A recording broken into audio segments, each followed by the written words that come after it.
इस बात में कितनी सच्चाई है मैम कि प्रदीप यादव के एंट्री जब से जेकेएम के विलय होने के बाद कांग्रेस में हुई है, तब से गोड्डा कांग्रेस दो भाग में बट गया है। दीपिका जी का गुट, प्रदीप जी का गुट। अपने विधानसभा में कोई एक ऐसा काम दीपिका मैम बताएं जो कि आप बोल सकें फख्र से कि ये मेरा किया हुआ है। मैं बोलती हूँ सबको कि कहीं अगर कुछ कमी रह गई काम में तो प्लीज़ एक्सक्यूज़ करना, नौसिखुआ विधायक है। इस चुनाव के टाइम में गोड्डा लोकसभा में आप अपने आप की जो भूमिका है वो किस तरीके से देख रही हैं? इसको तो लेकर के आपने अपने सरकार को भी घेर लिया था। लोकल लोगों को मौका मिले, उसके लिए हम लोगों ने एक प्रोटेस्ट भी किया। केंद्र सरकार की नीति के बारे में क्या सोचती हैं? गवर्नमेंट ऑफ इंडिया और मोदी सरकार आप कह सकते हैं, अब भारत सरकार तो कम ही बोलते हैं लोग, है ना। आप ये कहना चाह रही हैं कि पूरी की पूरी जो इंडियन पॉलिटिक्स है, मतलब जो सरकार जो लोग चला रहे हैं, वो एक आदमी के इर्द गिर्द धुरी बना के ऑर्बिट की तरफ घूमने लगी है।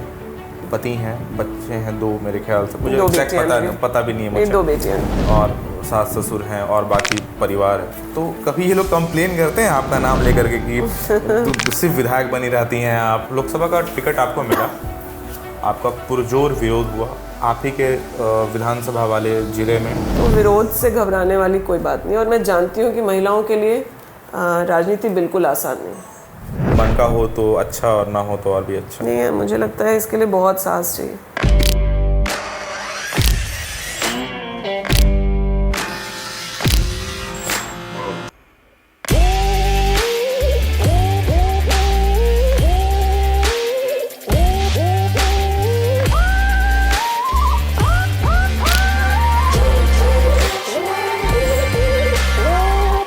टाइम देने के लिए बहुत बहुत धन्यवाद मैम। सबसे पहले तो कैसी हैं और कैसा चल रहा है पूरा कैंपेनिंग, चुनाव का टाइम है, स्वास्थ्य कैसा है? बिल्कुल अच्छे हैं, और चुनावी मौसम में तो हम लोगों का स्वास्थ्य और बेहतर हो जाता है। लोगों से मिलना जुलना, अपने किए हुए काम पर एप्रिसिएशन, कहीं पे लोगों को समझाना कि किस वजह से काम नहीं, तो काफ़ी हेक्टिक रहता है और इवेंटफुल भी है कि लगातार हम लोगों के बीच बने हुए हैं। मेरा 4-5 साल का जो एक्टिव जर्नलिज्म रहा उसमें कभी मौका नहीं मिला पूछने का। दीपिका पांडे सिंह अगर किसी राजनीतिक करियर को मतलब चुनी है, पॉलिटिकल लाइफ अपना चुनी है, तो कांग्रेस ही क्यों? बीजेपी क्यों नहीं? कम्युनिस्ट क्यों नहीं? या फिर कोई और पार्टी क्यों नहीं? कांग्रेस ही क्यों? क्या कहानी था? हमको लगता है कि जब जो चीज़ें हम अपने घर पर देखते हैं उनका बहुत प्रभाव रहता है हमारे जीवन में। हम लोगों ने बचपन से ही हमारे माता पिता को एक डेडिकेटेड कांग्रेस वर्कर के रूप में देखा, और धीरे धीरे जो आइडियोलॉजी के बारे में उन लोगों से समझ पाए, तो मुझे लगा कि कांग्रेस ही बेस्ट है। और सबको तब कांग्रेस के बारे में बात करें तो काफ़ी लंबा बात हम उसके बारे में कर सकते हैं, बट मुझे लगता है कि इनिशियल प्रभाव जो है, जिसका मुझे लगता है जीवन भर असर रहना है, वो हमारे पेरेंट्स के। कांग्रेस की विचारधारा से प्रभावित होना ज़्यादा हुआ आपके लिए, इसलिए? हाँ। लोकसभा का चुनाव का टाइम चल रहा है मैम। सांसद के उम्मीदवार 14 तो हमारे यहाँ ही हैं, पूरे देश में 543 + 2। अच्छा सांसद कौन होता है? क्या मतलब उसका तर्ज होता है? कैसे होनी चाहिए? क्या काम करना चाहिए उनको आपके हिसाब से? मतलब डेफिनेशन एक छोटा सा अगर मांगे कि सांसद कैसे होने चाहिए। देखिए, हमको लगता है कि जो भी जनप्रतिनिधि हैं, अलग 3 टायर्स में जहाँ भी हम लोग पंचायती राज हो तो वहाँ के रिप्रेजेंटेटिव के काम अलग तरीके के हो जाते हैं। विधायक है तो उसका काम मुखिया, पंचायत समिति, जिला परिषद से डिफरेंट होता है, और सांसद का काम जो एक पूरे लोकसभा क्षेत्र को देख रहा है और पार्लियामेंट में जाकर के अपने लोगों को रिप्रेजेंट कर रहा है, तो उसका काम डेफिनेटली अलग हो जाता है। जो लेजिस्लेटिव रिस्पॉन्सिबिलिटीज़ हैं वो एक पार्लियामेंट्रियन के अलग हैं, विधायकों से ही डिफरेंट है। उसके अलावा जो क्षेत्र की भी बातें हैं, तो बहुत बेसिक गली नाली से सांसद का रिश्ता नहीं होता, लेकिन ओवरऑल जो उनके क्षेत्र की बात है, तो उसके पूरे ओवरऑल डेवलपमेंट को लेकर के अगर बात हो तो एक अच्छे सांसद का बहुत प्रभाव पड़ता है।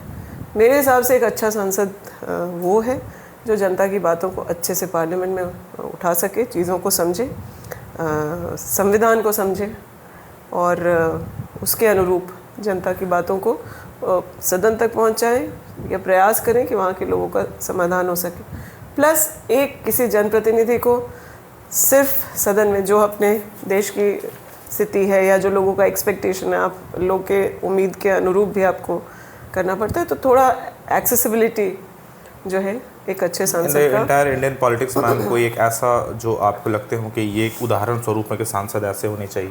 कि बहुत बहुत सारे ऐसे लोग हैं मतलब जो लोगों से प्रभावित, बट हम मेजर अगर किसी की बात करना चाहेंगे तो हम राहुल गांधी जी के बारे में बात करना चाहेंगे। हमने उनके क्षेत्र को अमेठी में भी देखा है। वायनाड मतलब चुनाव की वजह से वायनाड से जीते भी अच्छी संख्या में, लेकिन मैंने अमेठी भी देखा है। और आज जब अपने क्षेत्र में हम जब काम करते हैं तो विधानसभा है, छोटा एरिया है, लेकिन मुझे भी लगता है कि इस तरीके से अमेठी को उन्होंने नर्चर किया अपने कार्यकाल में, उस तरीके से उसके आसपास हम कहीं महगामा को पहुंचा पाएंगे तो ये बड़ी बात होगी। मैंने सड़क के एक किनारे बहुत ही खुशहाल खेती देखी है अमेठी में, और सड़क की दूसरी तरफ मल्टी स्पेशलिटी हॉस्पिटल्स और कई सारे इंडस्ट्रीज़ देखे। तो एक बैलेंस जो हम लोगों का देश जिस प्रकार से एग्रो बेस्ड है, तो किसानों का भी वहाँ ध्यान रखा गया, और अब लोग शिक्षित होकर के एम्प्लॉयमेंट क्या एक्सपेक्टेशन रखते हैं। तो मैंने कई सारे ऐसे संस्थान वहाँ देखे, medium scale industries, large scale industries, जो राहुल जी के प्रयास से अपने क्षेत्र में लेकर के आए। तो मैं उनके काम से, और आप सदन में देख रहे हैं कि वो किस तरह से अपनी बातों को रखते हैं। मुझे लगता है आज जो स्ट्रॉन्गेस्ट वॉइस पार्लियामेंट में अगर है, जिसको सुन कर के देश के लोगों को उम्मीद बनती है, तो वो राहुल गांधी जी की है। एज अ पॉलिटिशियन एक पार्टी को रिप्रेजेंट कर रहे हैं, तो उसके दायित्व को भी, संगठन के भी दायित्व को उन्होंने बहुत जिम्मेदारी से संभाली। न्याय यात्रा, आप पहले चरण की बात करें, भारत जोड़ो यात्रा जो हुआ, पहले चरण में उन्होंने पैदल यात्रा की। मुझे लगता है गांधी जी के बाद पहला कोई ऐसा व्यक्ति है जो देश के, ma'am I think, sorry to interrupt, इस देश में मुझे लगता है कि यात्राओं का गहरा इतिहास भी रहा है। बिल्कुल, पदयात्रा सबसे स्ट्रॉन्गेस्ट माध्यम है जनता से जुड़ने के लिए, उन्होंने वो चुना। और आज कांग्रेस का अगर मैनिफेस्टो ऐसा बन के आया है, तो मुझे लगता है भारत जोड़ो यात्रा, फिर भारत जोड़ो न्याय यात्रा जो है, उसका बहुत असर है। अच्छा मैम, झारखंड में सबसे महत्वपूर्ण मुद्दा क्या है? देखिए, झारखंड में कई सारे मुद्दे हैं। झारखंड जिस तरीके से देश के इकोनॉमी में कंट्रीब्यूट करता है, उस तरीके से झारखंड को उसका शेयर मिला नहीं है। झारखंड के उत्पत्ति का जो कारण था, मुझे लगता है कि अभी भी झारखंड में काफ़ी कुछ होना है, तब फिर हम लोग जस्टिफाई कर पाएंगे कि झारखंड को क्यों क्रिएट किया गया। शुरू में ही अगर दूसरे राज्यों की तरह दिशा तय हो जाता, क्योंकि साथ में ही छत्तीसगढ़ और उत्तराखंड बनने का काम हुआ था, तो कई सारे इश्यूज़ जो आज झारखंड में हैं, जिसको लोग टच नहीं करना चाहते, वैसे सारे मुद्दे राज्य के निर्माण के वक्त ही अगर उनका समाधान हो जाता, तो हमको लगता है कि झारखंड में भी काफ़ी चीज़ें आगे बढ़ती। उसके अलावा जो यहाँ के जो लोग शिक्षित हैं, उन लोगों के रोज़गार की समस्या बहुत अहम है। उसके अलावा जो हमारी संस्कृति है और यहाँ के जो नेटिव्स हैं, आप आदिवासी बोलें, मूलवासी बोलें, उन लोगों के हितों की रक्षा हो। उसके साथ साथ हम लोग डेवलपमेंट की तरफ भी आगे बढ़ें, जो एक बैलेंस जो होना चाहिए, हमको लगता है वो हम लोग अटेन करने में भी पीछे हैं। कुछ समय में मुझे लगता है कि फोकस्ड काम होगा तो हम लोग वो भी अचीव कर पाएंगे। अगर स्पेशली अगर मैंने कहा कि दीपिका पांडे सिंह जो हैं, जो विधायक हैं, उन्हें ये जिम्मेदारी दी जाती है कि आप अपने कंधे पर इन सारी चीज़ों को उठाए और ठीक करें, तो क्या करती हैं आप? देखिए, कोई अकेला व्यक्ति कुछ भी ठीक नहीं कर सकता है, लेकिन जो भी लीड करता है उसको, अगर मेरे से पूछा जाए तो कुछ चीज़ों को प्राथमिकता दे करके अगर हम झारखंड में करना चाहेंगे, तो एक हमारे यहाँ खेती के बहुत अवसर हैं। एग्रो बेस्ड काफ़ी इंडस्ट्रीज़ हम लोग लगाने का काम कर सकते हैं। इससे जो किसान हैं उनको उनके उत्पाद का उनको उचित मूल्य भी मिलेगा, प्लस जो थोड़ा सा टेक्निकली ट्रेंड होंगे, शिक्षित होंगे, उनको पर्याप्त रोज़गार के भी अवसर मिलेंगे। इसके अलावा सिंचाई की व्यवस्था पे झारखंड में बहुत काम करने की ज़रूरत है। जो पुरानी संरचना थी उसको भी लोग मेंटेन करते पिछले सालों में, तो पानी सिंचाई का खास करके ये समस्या नहीं होती। सिंचाई को लेकर के आप बात कर सकते हैं। झारखंड में टूरिज़्म के पर्याप्त अवसर हैं। हम अपने हाँ मतलब आप बहुत छोटी तकलीफ होती छोटी है जगह जब- को हाँ। डेवलप करके यहाँ काफ़ी रोज़गार हम लोग का सृजन कर सकते हैं। तो टूरिज़्म पे अच्छा काम होना चाहिए, स्पोर्ट्स पे काम चल रहा है और बहुत अवसर हैं, और अपने यहाँ जो लोग हैं, अच्छा जो कर भी बच्चे रहे हैं, वो अच्छा कर भी रहे हैं और अच्छा बेहतर कर सकते हैं। तो मुझे लगता है स्पोर्ट्स, टूरिज़्म, एग्रीकल्चर और इंडस्ट्रीज़ और चाहिए झारखंड को, ताकि यहाँ के लोगों का विकास हो सके। जब डेवलपमेंट की बात करते रहे हैं ना लोग, तो लोग सिर्फ सड़क, बिल्डिंग और इन सब चीज़ों की नहीं। बात करते रहे। मेरे हिसाब से ह्यूमन रिसोर्स डेवलपमेंट सबसे बड़ा पैरामीटर है। देखिए, मेरे हिसाब से जो विकास का पैमाना हम लोग समझ रहे हैं, झारखंड को आगे ले जाने की बात है, तो उसमें जो बेसिक इंफ्रास्ट्रक्चर है उसके डेवलपमेंट की तो बात है ही, लेकिन सही विकास या डेवलपमेंट की बात अगर हम लोग करें तो ये तभी संभव है जब यहाँ के ह्यूमन रिसोर्स, यहाँ के लोगों की तरक्की, उन्नति, वो चाहे उनके स्वास्थ्य, शिक्षा, रोज़गार के अवसर, उनका जो इकॉनमी है या वो जिस लिविंग कंडीशन में है, ये सारे चीज़ों का बहुत मतलब है। हम आप अभी हैं विधायक, सिटिंग विधायक हैं, तो मेरा एक मन है आपसे पूछने का कि अब तक के पूरे कार्यकाल में अपने विधानसभा में कोई एक ऐसा काम दीपिका मैम बताएं जो कि आप बोल सकें फख्र से कि ये मेरा किया हुआ है। ये मैं एक काम, क्योंकि मतलब ये क्वेश्चन हो जाता है, जैसे मान लेते हैं कि हम आपके विरोधी हैं, हम बोलेंगे मैम ने कुछ नहीं किया, तो एक ऐसा आंसर कि ये मेरा किया हुआ है, ये मेरे से पहले नहीं किया था किसी से, कोई एक ऐसा चीज़। देखिए, पहले तो मैं बात करना चाहूँगी तो 300 बेड अस्पताल की बात करना चाहती हूँ। 2012 में ये यूपीए 2 की सरकार में कोल इंडिया के CSR के पैसे से सैंक्शन हुआ, लेकिन उसको धरातल पर लाने का काम हम लोगों ने किया। डबल इंजन की सरकार रहते हुए भी MOU नहीं हुआ, स्टेट गवर्नमेंट और सेंट्रल गवर्नमेंट उस पर MOU साइन नहीं की, ताकि रास्ता साफ होता कि वो पैसा स्टेट के पास है और स्टेट की एजेंसी उसको बनाए। तो दिखावे के लिए 2019 में किसी एक बैनर पे प्रधानमंत्री जी के शिलान्यास की बात तो लोगों ने कर दी, लेकिन हकीकत ये है कि उसका टेक्निकल सैंक्शन या शिलान्यास के स्तर तक अगर पहुंचाया है किसी ने, तो वो हम लोगों के प्रयास से हुआ है। कोल मिनिस्टर और राज्य के मुख्यमंत्री, हेल्थ मिनिस्टर ने मिलकर साइन किया उसको, और कोल मंत्री, अभी भाजपा की सरकार है, उनके कोल मिनिस्टर आकर के साइन किए। तो मैं कह सकती हूँ कि 300 बेड अस्पताल का काम बहुत बड़ा है। इलाके में जो बेसिक रोड्स की बात आप करिए तो वो बहुत ही ख़राब हालत में थे। गांव के अंदर की सड़कों का बहुत बुरा हाल था।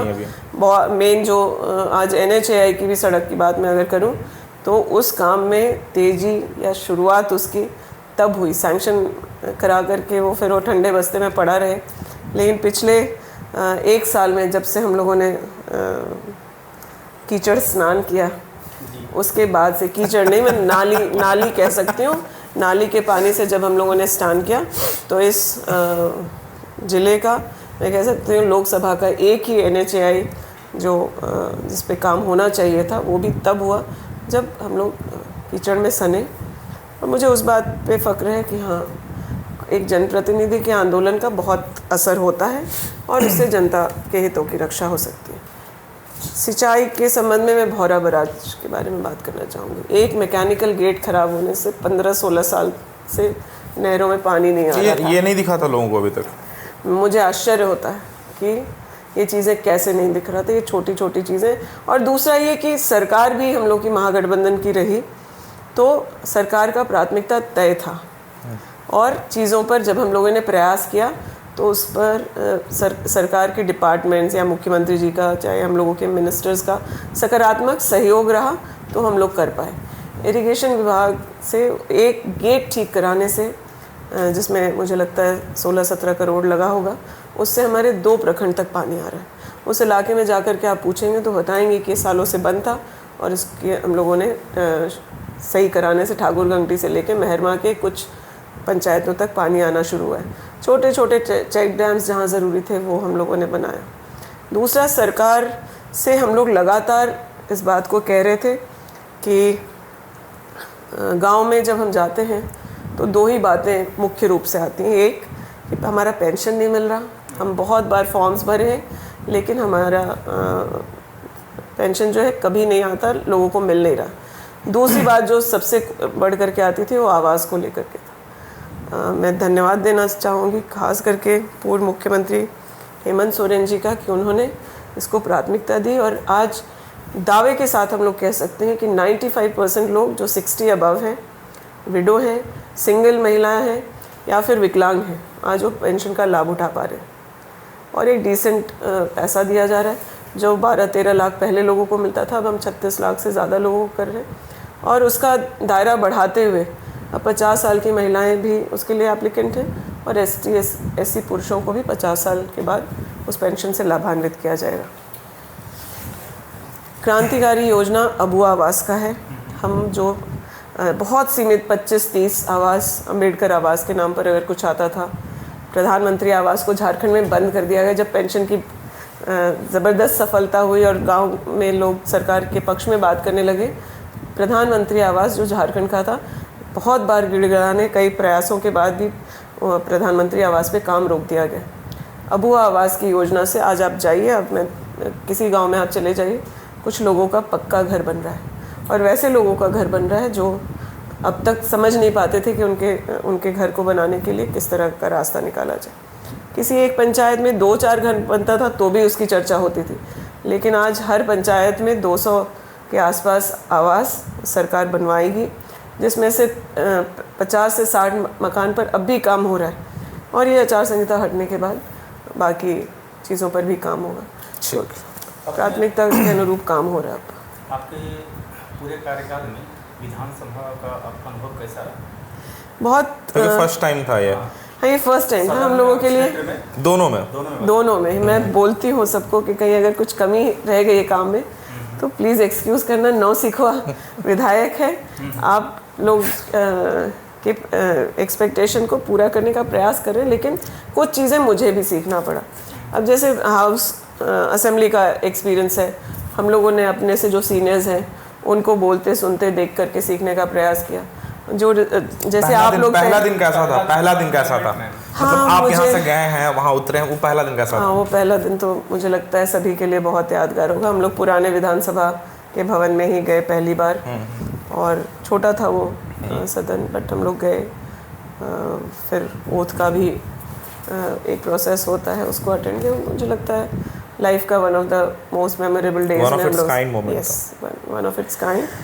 और काफ़ी मतलब लोगों को आजकल तो यूट्यूब पे काफ़ी कुछ अवेलेबल है, तो दूसरे विधायक किस तरीके से बात करते हैं, जिन लोगों को हम लोग फॉलो करते हैं उनकी बातों को पहले कि आप पहली बार आए? हाँ, जब पहली बार हम लोग जाते हैं तो विधानसभा की तरफ से ट्रेनिंग कराई जाती है कि किस तरह के क्वेश्चंस हैं। दिन का होता है? ये था तो 3 दिन का ही, बट प्रैक्टिकल मुझे लगता है कि बेहतर आपको सिखाता है। बट बेसिक जो आपको समझना चाहिए कि आप अपने क्वेश्चंस कैसे डाल सकते हैं, किस तरह के सवाल किस कैटेगरी में डालना है, तो इन सब चीज़ों पर काफ़ी क्वेश्चन कैसे करना है, आंसर कैसे मिलेगा, अगर कोई बोल रहा है तो फिर क्या करना है, ये सारा चीज़ मतलब सिखाया जाता है। रूल रेगुलेशन भी रहता होगा। हाँ, तो जैसे कोई एक रूल जिसको आपको फॉलो करना है, एक हैंडबुक जो है वो आपको मिलता है। हम लोग सब बहुत एक्साइटेड होते हैं शून्यकाल के लिए, क्योंकि शून्यकाल ऐसा है कि आप जो सवाल डालेंगे उसे आपको पढ़ने का अवसर अवश्य मिलेगा। फर्स्ट टाइम विधायक होने का हम लोगों को ये प्रॉब्लम रहता है कि हम लोग कई बार हाथ उठाते रह जाते हैं और अपना नंबर नहीं आता अगर बीच सदन में कुछ कहना चाहते हैं या सूचना देना चाहते हैं। लेकिन शून्यकाल एक ऐसा कैटेगरी है जिसमें हम अपने बातों को पढ़ सकते हैं हाउस में। उसके लिए काफ़ी मशक्क़त करनी पड़ती है आपको। ऐसे करना है, 25 सवाल ले सकते हैं तो, और 81 विधायक हैं। कई आप अगर पहले पहुंच करके अपना समय पर क्वेश्चन डालेंगे तो वो कंसिडर होगा। फिर आपको उसके लिए हस्ताक्षर भी सशरीर उपस्थित होकर के करना पड़ता है। तो वो एक मौका होता है कि जहां हम लोग पक्ष विपक्ष के विधायक हैं वो मिलते भी हैं, तो आपस में कुछ अपने क्षेत्र की बात हो गई, दूसरे से जानने का भी मौका मिलता है, क्योंकि असेंबली में वेट करना होता है। तो ये अच्छा अनुभव होता है। और इस मैम पूरे चुनाव का टाइम पे ये क्वेश्चन आपसे इसलिए भी है क्योंकि आपको दूसरे स्टेट में जा कर के वहाँ पर जिम्मेदारी निभाने का मौका मिलते हुए हमने आपको देखा है। तो इस चुनाव के टाइम में गोड्डा लोकसभा में आप अपने आप की जो भूमिका है वो किस तरीके से देख रही हैं, और इसके साथ साथ नेशनल लेवल पे कौन सी वो चीज़ है जिसको लेकर के कि आप परेशान हैं कि ये चीज़ को लेकर के मैं चिंतित हूँ? देखिए, Either you can take it as your अपनी पार्टी वाला पोजीशन पे और फिर या फिर मोदी जी वाले पोजीशन पे। नहीं, मुझे लगता है कि जो एम्प्लॉयमेंट को लेकर के आज स्थिति है, इसको तो लेकर के आपने अपने सरकार को भी घेर लिया था। जो स्थिति है वो बहुत बड़ा कंसर्न है, क्योंकि मैं सब कुछ कर पा रही हूँ लेकिन लोगों को रोज़गार नहीं दिलवा पा रही। बहुत गुड इंटेंट होने के बाद भी, बहुत प्रयास होने के बाद भी, और मुझे लगता है ये इस बात से मुझे सबसे ज़्यादा चिंता होती है। बाकी चीज़ों को मुझे लगता है कि मैं किसी भी रास्ते से उसको करके सवाल डाल के विभागों में चक्कर लगा करके उन सब चीज़ों को पूरा कर सकते हैं, लेकिन बाकी आपने देखा अडानी के में लोकल लोगों को मौका मिले, उसके लिए हम लोगों ने एक प्रोटेस्ट भी किया। फिर सरकार ने बाकायदा पारित किया था कि लोकल लोगों को लेना होगा, तब जाके अडानी ने ये चीज़ किया था। कानून भी हम लोगों की सरकार ने बनाया, लेकिन ताली सिर्फ एक हाथ से बज नहीं पा रही। राज्य सरकार भी ने भी कई प्रयास किए कि जो वैकेंसीज खाली हैं उसको पूरा करें। हम लोगों ने 2 साल कोविड को देखा, उसकी वजह से भी थोड़ा पीछे लगा, बहुत इम्पैक्ट रहा। जो अवसर थे वो भी बच्चों से छूट गए कोविड की वजह से। लेकिन मुझे लगता है कि एक बात जिससे सही में मुझे चिंता होती है कि हम रोज़गार के पर्याप्त अवसर कैसे करें। और अपनी भूमिका इस लोकसभा चुनाव में कैसे देखती हैं? देखिए, इस लोकसभा चुनाव के हम लोग प्रबल दावेदार भी रहे, काफ़ी तैयारियां भी की, और पार्टी ने एक बार कंसिडर भी किया, फिर पार्टी ने विचार करके प्रत्याशी भी बदला। तो मुझे लगता है मेरी भूमिका इसमें बहुत बड़ी हो जाती है। और पार्टी ने जब चेंजेस किए तो अपनी जिम्मेदारी को समझते हुए हम लोगों ने आई थिंक 12 घंटे में, क्योंकि वो भी रात था तो नहीं कर सकते थे, हम लोगों ने पब्लिकली अपने प्रत्याशी के साथ खड़े होने का मैसेज जो है अपने क्षेत्र के लोगों को दिया, पूरे लोकसभा में दिया। तो मुझे लगता है कि हमारी भूमिका बहुत अहम हो गई, क्योंकि अब तो जो भी है हर कोई यही देख रहा है कि कहीं इस बात से हम लोग दुखी होकर के काम ना करें। जिम्मेदारियों का बोझ कितना है मैम? जिम्मेदारियों का बोझ है, बिल्कुल। हम लोग कैंपेन में भी लगे हुए हैं, जो हमारे बड़े लीडर्स आ रहे हैं उनके रैलियां सफल हों, वो उसकी जिम्मेदारी है अपने ऊपर। और अब जब चुनाव से 6ठे दिन होने वाला है, तो जो बूथ मैनेजमेंट है या कार्यकर्ताओं में जो मोटिवेशन होना चाहिए उसकी बात है। डोर टू डोर कैंपेन सारे वर्कर्स चला रहे हैं अब अपने गांव पंचायतों में।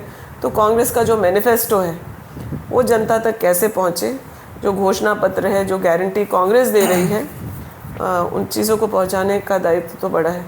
और जब आप खुद किसी एक क्षेत्र को रिप्रेजेंट करते हैं तो वहाँ का परफॉर्मेंस भी आपकी जवाबदेही है। उस दायित्व को हम लोग निभा रहे हैं पूरा। राष्ट्रीय स्तर पर आप किस मुद्दे को लेकर चिंतित हैं? और केंद्र सरकार की कौन सी नीतियों के बारे में केंद्र सरकार की नीति के बारे में क्या सोचती हैं? देखिए, अभी पिछले 10 साल से है मोदी जी का सरकार, गवर्नमेंट ऑफ इंडिया, और मोदी सरकार आप कह सकते हैं। अब भारत सरकार तो कम ही बोलते हैं लोग, है ना। तो आपको पता है ना आप क्या बोल रही हैं? मैं बिल्कुल बहुत जिम्मेदारी से कह रही हूँ ये बात, और ये सबसे बड़ी चिंता होनी चाहिए। गवर्नमेंट ऑफ इंडिया डेमोक्रेसी को रिप्रेजेंट करता है, और वो कोई एक पर्सन सेंट्रिक हो जाए, ये लोगों के लिए सबसे बड़ी चिंता की बात होनी चाहिए। हम लोग एक छोटा भी निर्णय लेने के पहले कम से कम आसपास के लोगों से, या जो लोग उनसे प्रभावित हो रहे हैं, या जो लोग उसको एग्जीक्यूट करेंगे, उनसे चर्चा करते हैं। एक छोटे से भी काम के लिए इस तरीके से किया जाता है। तो ये बहुत पर्सन सेंट्रिक जो नीति है सरकार की, वो चिंता का विषय है। राहुल गांधी जी ने मोहब्बत की दुकान की जो बात की, आप आज इस बात को जैसे भी लें, लेकिन हिस्ट्री यह बताएगा कि देश का इस वक्त सबसे बड़ा अगर कोई मुद्दा है तो लोगों के मन में जो दूरी है, जो नफ़रत है एक दूसरे के प्रति, या जो एक डिस्टेंस धर्म के नाम पर, जाति के नाम पर इन चीज़ों को क्रिएट किया जा रहा है, ये बहुत बड़ा इशू है। इससे देश के भविष्य पे बहुत फ़र्क पड़ना है।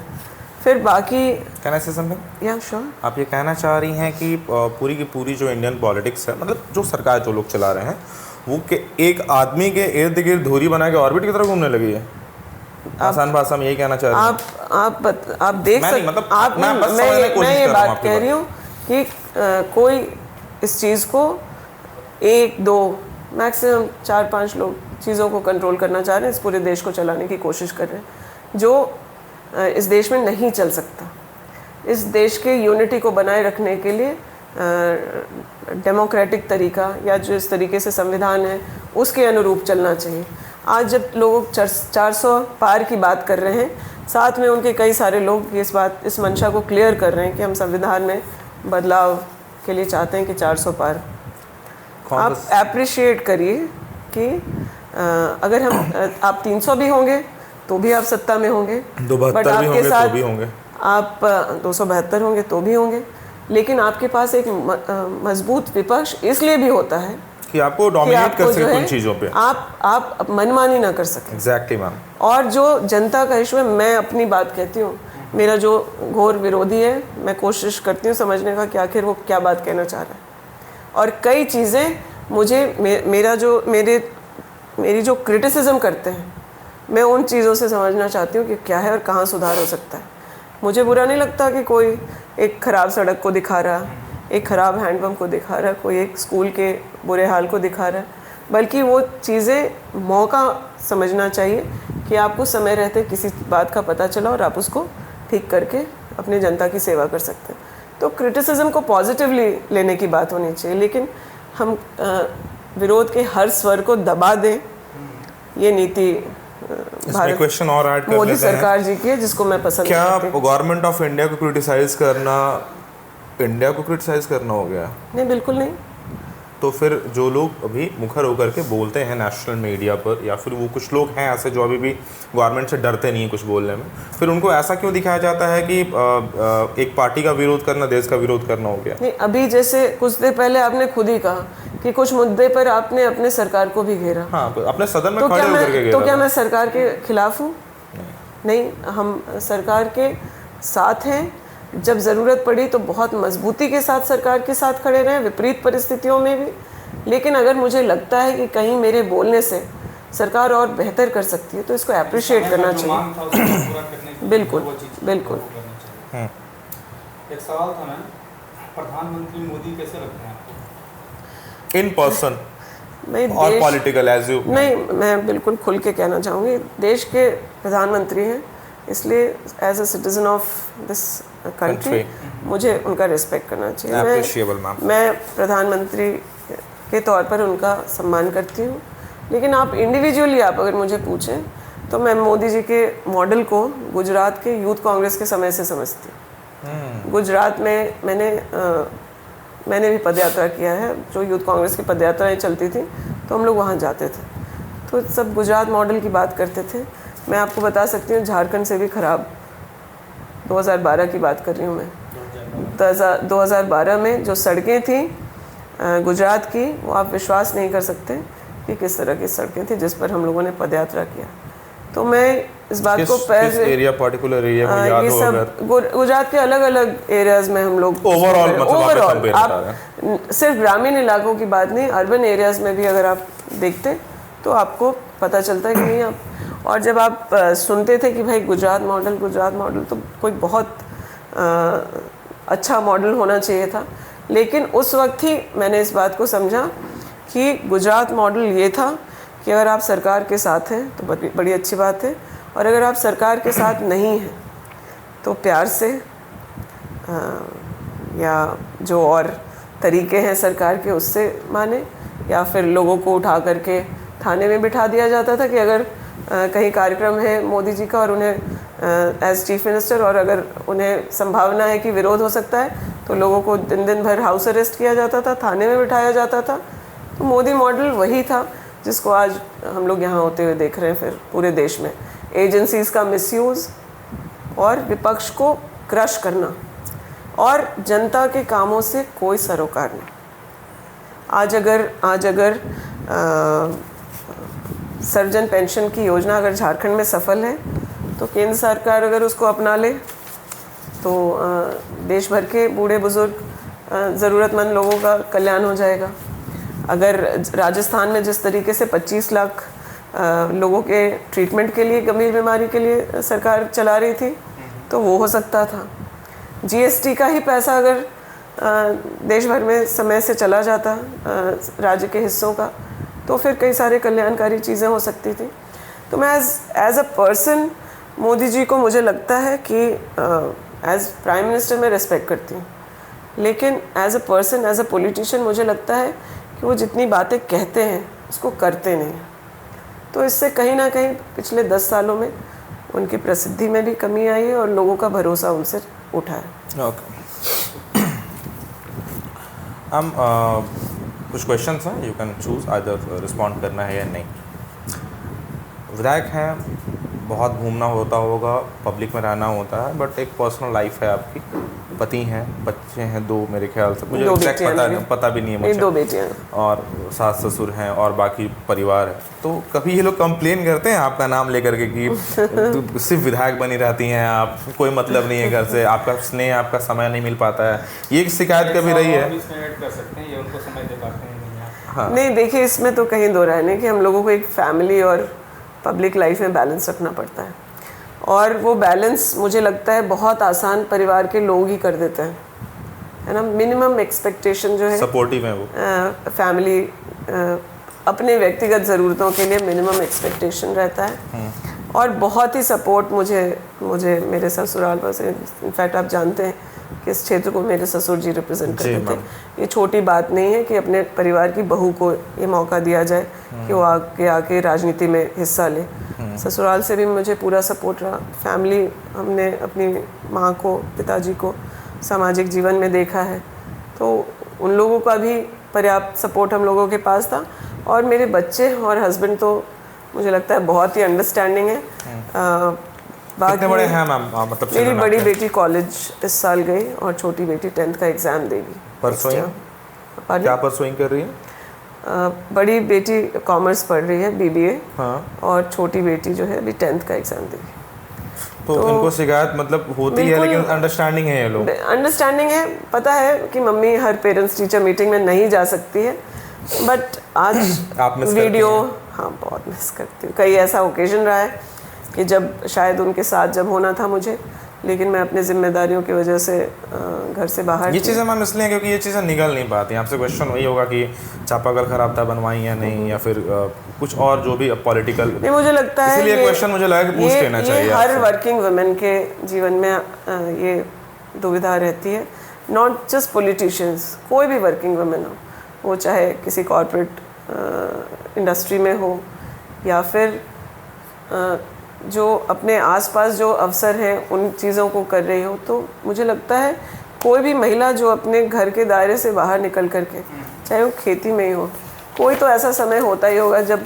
परिवार को कम और बाहर का काम का दायित्व, प्रायोरिटीज़ उस समय अधिक होते हैं। बट फैमिली में आप एक बैलेंस बना करके आराम से चल सकते हैं। और महिलाएं, मुझे लगता है कि आउट ऑफ 100% 90% तो बहुत ही स्मूथली इस काम को करते हैं। 1999 में आपको ऑटोग्राफ मिला था सोनिया गांधी जी का, तो किनके साथ आप गए थे और वो क्षण, वो पल कैसा था आपके लिए? क्या कहानी थी उसके पीछे? कोई बॉडीगार्ड वाली भी कोई कहानी थी? मैं सोनिया गांधी जी की बहुत बड़ी होमवर्क अच्छा है फैन हूँ। हाँ, हमारा होमवर्क अच्छा है। हाँ, बहुत होमवर्क किया आप लोगों ने। और मुझे याद है सोनिया जी का जन्मदिन था और मैं पहली बार AICC उसी दिन गए थे। मैं अपनी माँ के साथ गई थी। वो महिला कांग्रेस की अध्यक्ष हुआ करती थी उस वक्त, तो कई सारी महिलाएं। आपकी मम्मी? मेरी मम्मी। तो वो उस वक्त हमारा भी कॉलेज से छुट्टी था, तो उनके साथ गए थे और जन्मदिन था तो हम लोग वहाँ गए। और मैं वो रिस्पॉन्स सोनिया जी का कभी जीवन में नहीं भूल सकती हूँ। वो एक ऑटोग्राफ के लिए पेपर था, जल्दी से जो चुटका था वो हमने उधर मैडम की तरफ बढ़ाया। वो है तो, भी आपके पास? हाँ, वो है मेरे पास, है रांची में। और किसी बॉडीगार्ड ने रोक दिया था? सिक्योरिटी गार्ड के, मुझे बॉडीगार्ड ने साथ रोक दिया था। क्लियरली याद है, एक मोमेंट हमको विजुअल्स याद है कि सिक्योरिटी गार्ड ने ऐसे हाथ रोका, लेकिन मैडम ने उसको इशारे से रोका और वो उन्होंने मुझे अपना ऑटोग्राफ दिया।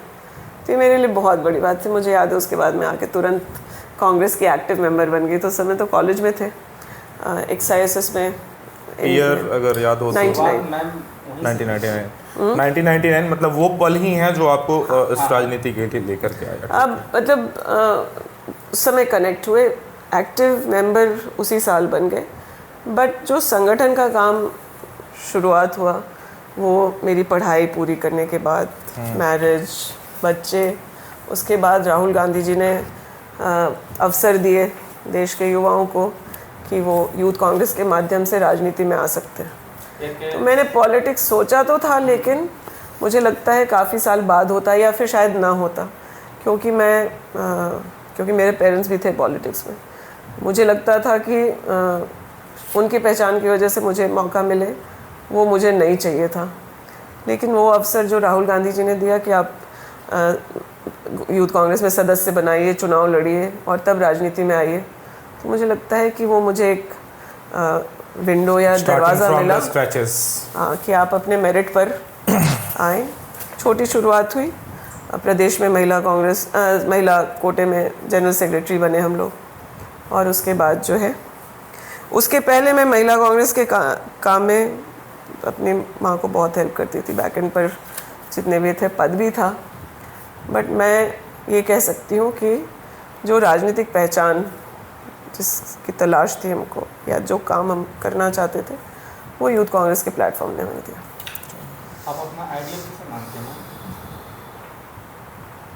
आप मुझे जो लगता भी है, हैं, जैसे भी हैं, कोई एक पर्सन होगा जो आपको इंस्पायर जरूर करता होगा। नहीं, एक व्यक्तित्व का तो नहीं, लेकिन मुझे लगता है मैं किसी भी एक दूसरी महिला से भी आप पूछेंगे तो उनके जीवन में उनके पिता का बहुत प्रभाव रहता है, माँ से बहुत कुछ सीखते हैं। हालांकि आने वाले थे, आपने जिक्र कर दिया है, तो जैसे मैं ऐड कर देते हैं कि पिताजी का चले जाना आपके, वो कैसे उस चीज़ को टैकल किया, और क्योंकि उस समय भी आप एक नहीं, मेरे पिताजी मुझे लगता है मेरे हिसाब से कि थोड़ा अर्ली चले गए बीमारी की वजह से, और हम लोगों ने जैसे कोई भी बच्चा अपने गार्जियन के लिए करता है, हमने हर प्रयास किया, लेकिन उनका इतना ही समय था। लेकिन उनके जीवन में हम लोगों को बहुत कुछ सिखा करके वो गए, और मुझे लगता है ये जो करेज, किसी भी सिचुएशन को फेस करने की बात हो, चीज़ों को समझने या कांग्रेस के संगठन को समझने का हो, या फिर काम करने का जो तरीका है, उसमें उनका बहुत प्रभाव है। और हम लोगों के ऐसे भी जो पर्सनल लाइफ पे भी जो चीज़ें हैं, उनका बहुत प्रभाव रहा। उनकी कई बातें हैं ऐसी जो नहीं बात करें तो बहुत लंबी हो जाएगी, लेकिन कोई बात ये है कि उनके हिसाब से आपको एक सार्थक जीवन जीना चाहिए, इंस्टेड ऑफ सक्सेस के पीछे भागने की बजाय लोगों का ध्यान रखना और दूसरे के लिए जीने का जो जज्बा हम लोगों में आया है, उसमें उनका बहुत बड़ा प्रभाव है। तो मुझे लगता है ये सबसे बड़ा है। आपको किस चीज़ का कमी हरदम खलेगी? ये तो डिफ़िकल्ट सवाल है। आप सबके पिता हैं, सबके पिता हैं। आप कभी इमेजिन करिए कि अगर वो आपके इर्द गिर्द ना हो तो कैसा लगता होगा, और बहुत चीज़ों पे फ़र्क पड़ गया। मैम, पॉलिटिक्स से पहले क्या कभी किसी कॉर्पोरेट लाइफ को जिया है आपने? मैंने अपने MBA की पढ़ाई XISS रांची से, Xavier institute of social services से 10 साल नौकरी भी करे, जिसमें 5 साल टेलीग्राफ के the telegraph sorry ABP publications, तो उसमें जमशेदपुर में रहे।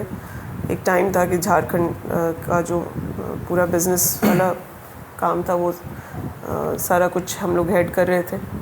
कॉर्पोरेट लाइफ का काफ़ी प्रभाव जो है ना, मेरे पॉलिटिक्स पर भी रहा, चीज़ों को समझने का, या फिर नहीं, किसी चीज़ को अधूरा नहीं छोड़ना है, उसका सॉल्यूशन ढूंढना है। Risk management, time management, risk management और टारगेट। ये तो आपके सिलेबस का हिस्सा था ना मेरे ख्याल से। टारगेट ओरिएंटेड अगर आप हैं, रहेंगे, तो इन चीज़ों का राजनीति पे भी असर पड़ा। मेरे क्षेत्र में काम करते हुए मुझे इन चीज़ों का, इस अनुभव का भी बहुत फ़ायदा मिल रहा है।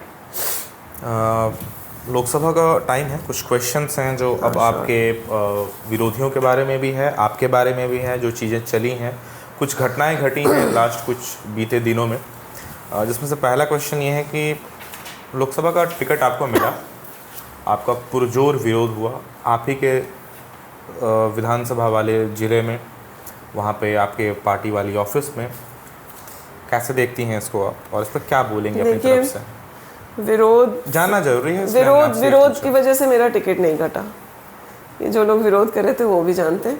लेकिन मैं ये कहना चाहूँगी कि जिसका जितना बड़ा विरोधी होता है ना, किसी भी फील्ड में, राजनीति में तो और भी ज़्यादा, लेकिन जिसका जितना बड़ा विरोधी होता है उसकी राजनीति उतनी बड़ी होती है।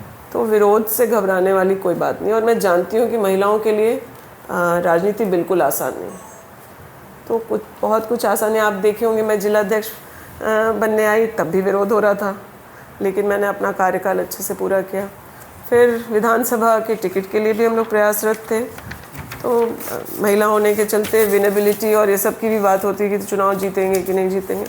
कई लोग विरोध भी कर रहे थे, चुनाव में भी कर रहे थे। निशिकांत दुबे जो सिटिंग कैंडिडेट थे, अभी तक एमपी थे, अब तो चुनाव है, उन्होंने भी कहा कि एक इंटरव्यू हमारे मित्र ले रहे थे, उसमें उन्होंने कहा कि आपका नाम ले गया कि अगर दीपिका पांडे को अगर टिकट मिल गया होता और चुनाव लड़ रही होती तो लिटरली मेरे पास कुछ नहीं था कि मैं उनके खिलाफ बोल पाऊँ।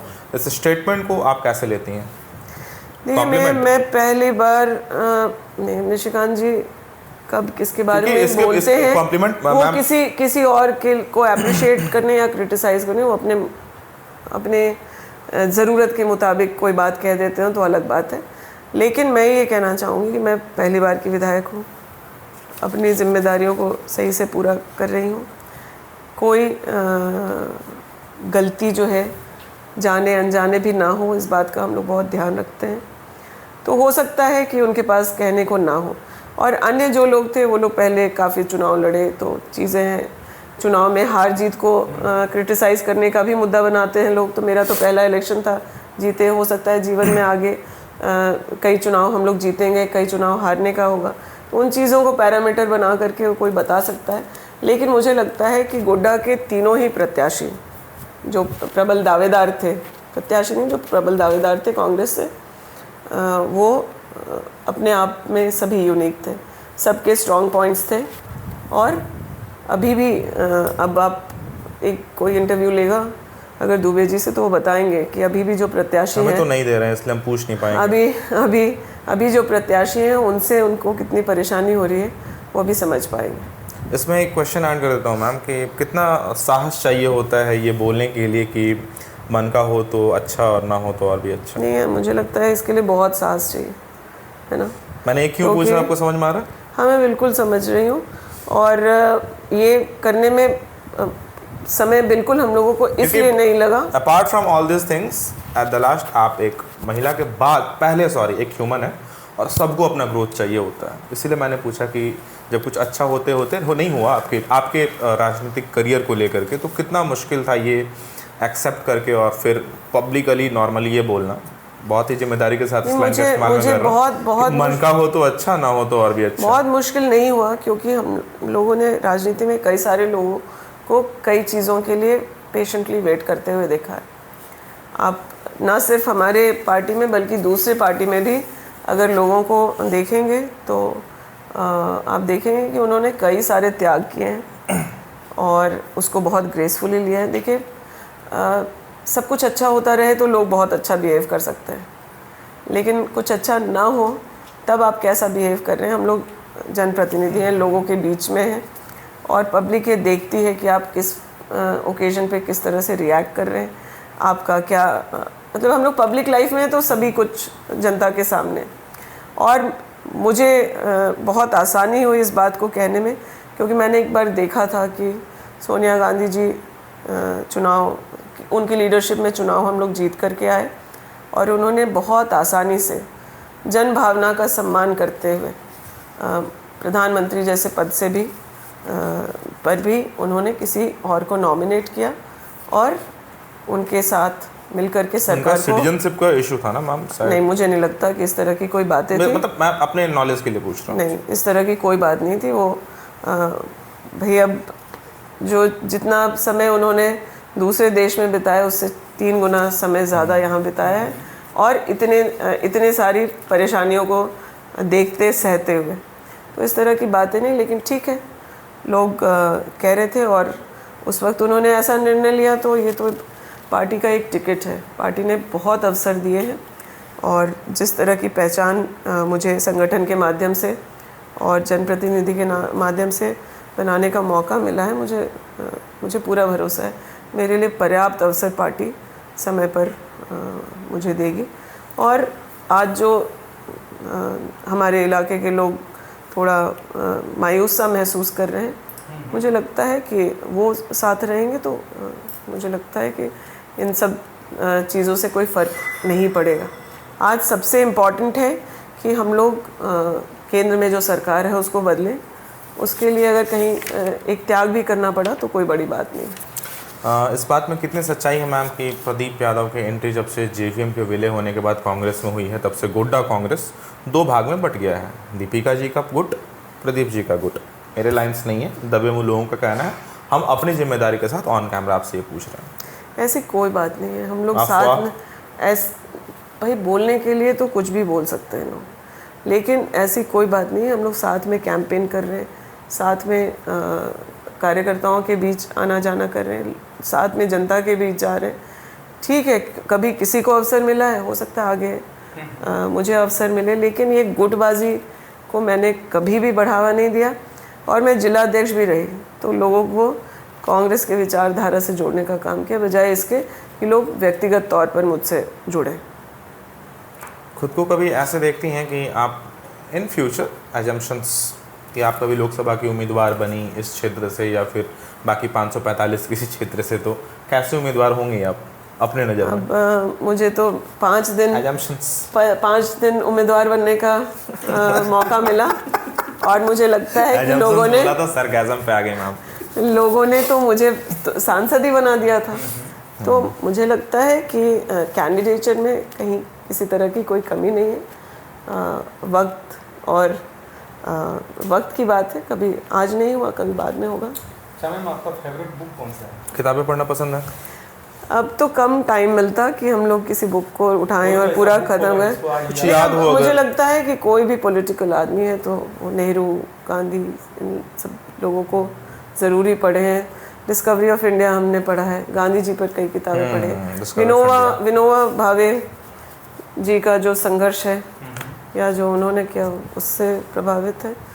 कॉलेज टाइम में नॉवेल्स पढ़ते थे, फिक्शन। फेवरेट मूवी में पसंद है फिल्में फेवरेट? देखना? हाँ, मेरा मी टाइम अगर है तो मैं कुछ मूवीज़ आजकल तो नेटफ्लिक्स पे देखना सबसे आसान है। तो रिसेंटली मैंने वो देखा, लापता लेडीज़ देखा है। लापता लेडीज़ देखा है रिसेंटली।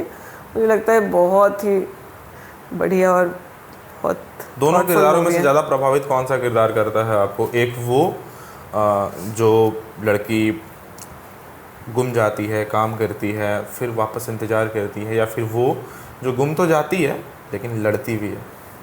मुझे लगता है कि दोनों ही बहुत प्रभावशाली हैं। और जो प्रोजेक्शन देश की महिलाओं का जो एक्चुअल इंडियन वुमेन का जो प्रोजेक्शन है वो आपको इस मूवी में दिखता है। एक ये प्रोजेक्शन दिखता है कि कोई इतना स्ट्रॉन्ग विल्ड है कि वो हर चीज़, हर बैरियर को तोड़ते हुए, चीज़ों को प्लान करते हुए अपने पक्ष में करे और वो अचीव करे जो वो जीवन में करना चाहती है। और आप दूसरी जो महिला है, शिक्षा की कमी के बावजूद वो अपने काम करके समय काटती है और फिर अवसर उसको ऐसा मिलता है कि वो अपने परिवार से जुड़ भी जाती है। लेकिन ये हकीकत है इस देश की कि महिलाएं अपने घर का पता नहीं जानती थी, तो इस चीज़ों को नहीं समझती थी। उन्हें बाकी चीज़ों को सिखाया जाता था, लेकिन फाइनेंशियल इंडिपेंडेंस कितना फ़र्क कर सकता है, शिक्षा आपके जीवन को कितना प्रभावित कर सकता है। तो ये बहुत बेसिक इश्यूज़ पर जो है। इसमें एक सवाल ऐड करना चाहेंगे मैम। हाँ। युवाओं को आप क्या संदेश देना चाहते हैं, खास करके 18 से 20 साल वाले लड़के और लड़कियां दोनों को? Please no drugs. ये क्वेश्चन आपसे इसलिए भी है क्योंकि आप खुद एक माँ हैं। हाँ, मुझे लगता है कि इस एज के बच्चों को, मतलब मुझे लगता है इस जनरेशन के बच्चों को जो अवसर मिल रहे हैं वो पिछले जनरेशन को, और ऐसा ही रहा ही है कि जो भी नया जनरेशन आता है, लोग पेरेंट्स जो हैं उनके शिक्षा के बारे में बहुत कंसर्न है, तो उन्हें पर्याप्त अवसर मिलते हैं घर में रह के, बाहर जा कर के पढ़ाई करने के। लेकिन मुझे जो सिर्फ बच्चों को या जो युवाओं को कहना है कि आप किसी नशे में की लत में ना पड़ें। आप अपनी दोस्ती सोच समझ के करें, क्योंकि पेरेंट्स के बाद, टीचर्स के बाद सबसे ज़्यादा प्रभाव अगर युवाओं के जीवन में है तो दोस्तों का है। दोस्ती के बारे में आप अलर्ट रहें। ये बेसिक बात है। मेहनत करें, मेहनत कभी बेकार नहीं जाता। आप नई चीज़ों को सीखने का प्रयास करें, वो जीवन में कभी ना कभी काम आता ही है। अपने विपक्ष के बारे में कोई एक चीज़ अगर आप बदल पाती तो क्या बदलती? विपक्ष के बारे में आप मतलब किसको विपक्ष बता रहे हैं? मतलब आप अपने से मतलब सेंट्रल में मान लीजिए, यहाँ अपने स्टेट में मान लीजिए, पॉलिटिकल करियर में मान लीजिए, आपको पता है अगर नाम लेना है तो फिर हम ले लेते हैं। अगर मान लेते हैं विपक्ष एज एन एग्जांपल बीजेपी, मुझे लगता है कि कोई एक चीज़ अगर जो आप बदल पाती। मुझे लगता है कि बहुत लाउड हैं वो लोग, और लाउड एज इन झूठी बातों को भी ज़ोर ज़ोर से बोलते हैं, उससे सच बनाने का प्रयास करते हैं। लोगों में भेदभाव करके दूरी बनाने का जो प्रयास है वो करते हैं, और जो चीज़ें लोगों के पर्सनल आस्था की बात है उन सब चीज़ों पे राजनीति अच्छी बात नहीं। झारखंड में आपकी सरकार है मैम, और जिस तरीके से कार्रवाई हुई है बीते 1.5 साल से, गिरफ्तारियां हो रही हैं लोगों की जो सरकार में बैठे हुए अधिकारी हैं, मंत्री हैं, उनके ऊपर कैसे देखती हैं दीपिका पांडे सिंह इसको? देखिए, भ्रष्टाचार किसी भी कीमत पर एक्सेप्टेबल नहीं है। लोगों को उसके प्रति ज़ीरो टॉलरेंस होना चाहिए। लेकिन जिस प्रकार से झारखंड में हो रहा है, ये आप सभी समझ रहे हैं कि ये क्यों हो रहा है। हम नहीं समझ रहे मैम, समझाइए। आप अगर नहीं समझ रहे हैं तो मैं यही आपको बताना चाहूँगी। इसलिए आपको बोला है ऐसे, वो अगर कोई आपको देख रहा है जो नहीं समझा हो तो उसको आप प्लीज़ आसान भाषा में समझा। मैं आसान भाषा में यही समझाना चाह रही हूँ कि आंकड़े भी हैं कि विपक्ष के लोगों पर किस तरीके से सेंट्रल एजेंसीज काम कर रही हैं। अभी हाल की आप बात कर लें, जिस विष्णु अग्रवाल पर इतना ईडी का शिकंजा था, उनका फोटो आ जाता और वो देश की मंत्री के साथ बगल में उनके साथ कैबिनेट रैंक के मिनिस्टर के साथ, फिनांस, डिफेंस, ऐसे गंभीर विभागों से जिनका नाता रहा है, वैसे व्यक्ति के बगल में खड़ा हो जाता है। तो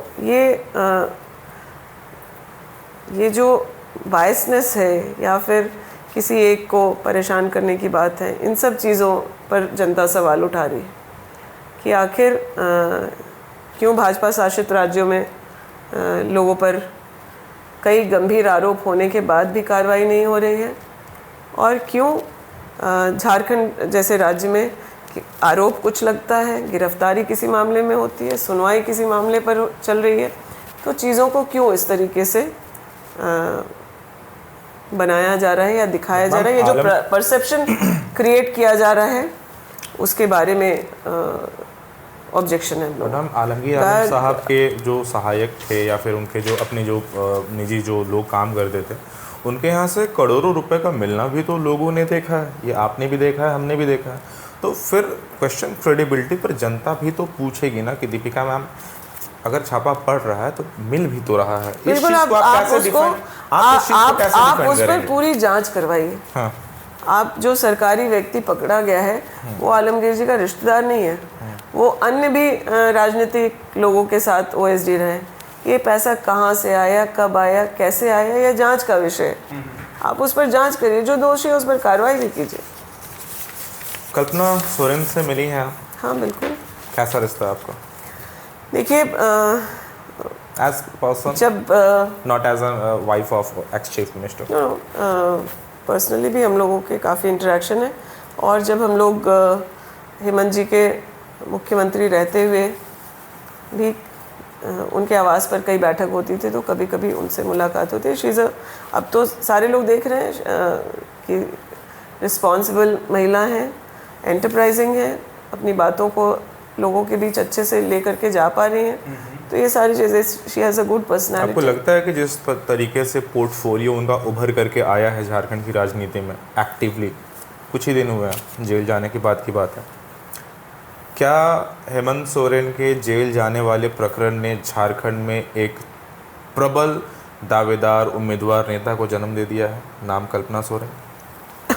मुझे लगता है कि अभी जिस जिस परिस्थिति में वो है उसमें वो अपनी जिम्मेदारियों को बहुत अच्छे से निभा रही है। राजनीति में कई चीज़ें भविष्य में छुपी हुई होती हैं, हमें लगता है उसका इंतज़ार करना चाहिए। हेमंत सोरेन साहब का जेल जाना झारखंड को कितना प्रभावित कर रहा है? झारखंड के न सिर्फ ट्राइबल्स बल्कि नॉन ट्राइबल भी जो लोग हैं उन लोगों ने हेमंत सोरेन जी के कार्यकाल को देखा। कई सारी चीज़ें जो झारखंड के बारे में पहले कभी किसी ने नहीं सोचा, वैसे काम झारखंड में उनके नेतृत्व में हुए और उन्हें किन परिस्थितियों में और किस तरीके से सत्ता को डिस्टेबलाइज करने के लिए ये प्रयास हुए और एजेंसीज़ को भी लगाया गया। तो लोग उसका जवाब मुझे लगता है आने वाले चुनाव में ही दे देंगे। इससे बखूबी समझ में आएगा लोगों को कि उनके जेल जाने का क्या प्रभाव पड़ा है। आप अपने आने वाले आगामी चुनाव में अपने आप को कैसे देख रही हैं, क्योंकि आपका भी चुनाव है बिल्कुल आने वाला है, 4 साल का रिपोर्ट कार्ड देखेंगे कि क्या किया है आपने, तो कैसे देख रहे हैं? सब बढ़िया है, ओके है, या फिर कुछ दिक्कत आएगा? तो क्या आएगा? मुझे लगता है कि हर किसी को परीक्षा के लिए तैयारी करनी पड़ती है। मैं सबसे कह रही हूँ, मेरा हाफ ईयरली एग्ज़ाम है अभी। लोकसभा के समय हमारे किए हुए 4.5 साल के काम हैं, चाहे वो कोविड में हो के समय का हो, कोरोना के समय हम लोगों ने जनता के साथ खड़े रहने का काम किया। जब लोग अपने घर परिवार के लोगों के साथ नहीं मिल रहे थे तो मैं हॉस्पिटल में जाके लोगों को की ज़रूरतों को का इंतज़ाम करने में लगी हुई थी। देश भर में अलग अलग राज्यों में जहाँ महगामा के लोग थे वहाँ उन लोगों से कनेक्टेड थी, कई लोगों को लाने का काम किया। जब तक लाने का इंतज़ाम नहीं हुआ था तब तक जो जहाँ फंसा हुआ था उसे कम से कम बेसिक खाना और दवा या अस्पताल की कुछ ज़रूरत पड़ी तो हम इवन बॉडीज़ पूरे जो है वॉलंटियर्स सारे लोग मिल कर के उस काम को कराए। एक वॉर रूम की तरह महगामा में कांग्रेस महागठबंधन के कार्यकर्ता कोविड मैनेजमेंट के काम को अंजाम दिए। इस पूरे ज़िले में अगर ऑक्सीजन सिलेंडर्स किसी भी परिस्थिति में उपलब्ध कराने की सिचुएशन आई थी तो हम लोगों ने उसमें मदद किया। महगामा के कई अस्पताल आज ऑक्सीजन बेड हैं, चाहे वो सरकारी हो चाहे प्राइवेट हो। ऊर्जा नगर में भी ऑक्सीजन बेड कराने का हम लोगों ने काम किया। ललमटिया सेंट ल्यूक्स जो मिशन हॉस्पिटल है वहाँ सुविधाएं मुहैया कराया गया। मास्क हो, वैक्सीनेशन हो, सभी काम में हम लोगों ने बिना अपने जान की परवाह किए हम जनता के बीच में रहे और जो भी उनकी ज़रूरत थी उसको हम लोगों ने पूरा करने का प्रयास किया। लेकिन मैम लोग जब हम फील्ड में जाते हैं, पता नहीं मुझे कहना चाहिए या नहीं, कंट्रोवर्शियल हो जाएगा, लोग ये कहते हैं कि दीपिका मैम का एक ख़ास वर्ग के लोगों के साथ थोड़ा ज़्यादा जुड़ाव है, उनसे थोड़ा ज़्यादा लगाव है। कैसे, मतलब इन चीज़ों को आप कैसे देखेंगे? मेरा आप लोगों के सामने है ना, हमारा पर्सनल नहीं, मेरा आप लोग इस इलाके से हैं, आप लोग मेरे कार्यकाल को देख रहे हैं। मेरा यही मानना है कि विपक्ष के पास कुछ और एलिगेशन लगाने को है नहीं। मैं सबसे मिलती हूँ, सबके काम करती हूँ, सिर्फ अपने पार्टी और गठबंधन के लोगों के नहीं बल्कि विपक्ष के लोग भी अगर किसी परेशानी में है तो मैं उनका भी काम करती हूँ। तो मुझे किसी विशेष समुदाय से जोड़ने का, किसी जाति से जोड़ने का, किसी धर्म से जोड़ने का अगर जो ये प्रयास है वो विपक्ष का प्रयास है। उसके अलावा उनके पास कुछ है नहीं कि जो मेरे विरोध में बोल पाएँ कि ये इस तरह ये काम होना चाहिए था और उन्होंने नहीं किया। जिन इस चुनाव में मैम हमने देखा है इस चीज़ को कि आज भी इवन भारत 21st सेंचुरी में भी अगड़ा पिछड़ा, फॉरवर्ड, बैकवर्ड, जात पात, इन चीज़ों को लेकर के चुनाव में आया जा रहा है, बात हो रही है और लोग बात कर रहे हैं। इवन जो प्रत्याशी हैं वो भी, जनता खुद ये देख रही है कि सामने वाले किस पार्टी का है जो मेरा प्रत्याशी है। ये होना चाहिए, आप कहेंगे नहीं, लेकिन क्यों हो रहा है? नहीं, मैं नहीं कह रही हूँ, ये हम लोगों के सोसाइटी की हकीकत है। अगर हम बोल दें कि हाँ जाति एग्जिस्ट नहीं करता है तो फिर ये झूठ होगा, सच नहीं है। जो पहले से चला आ रहा है उन चीज़ों को हम लोग डिनाइल में रहें तो ये सही बात नहीं होगा। लोग हैं, ये क्वेश्चन मैंने इसलिए किया मैम, लेकिन हम इस बात में बिलीव करते हैं कि लोगों को इक्वल अपॉर्चुनिटीज़ मिलने चाहिए। उस इक्वल अपॉर्चुनिटीज़ में आप अगर जातिगत जनगणना की आवश्यकता है तो वो कराने की ज़रूरत है। अगर उस जातिगत जनगणना में गरीबों को आरक्षण देने की बात है तो वो भी ज़रूरी है।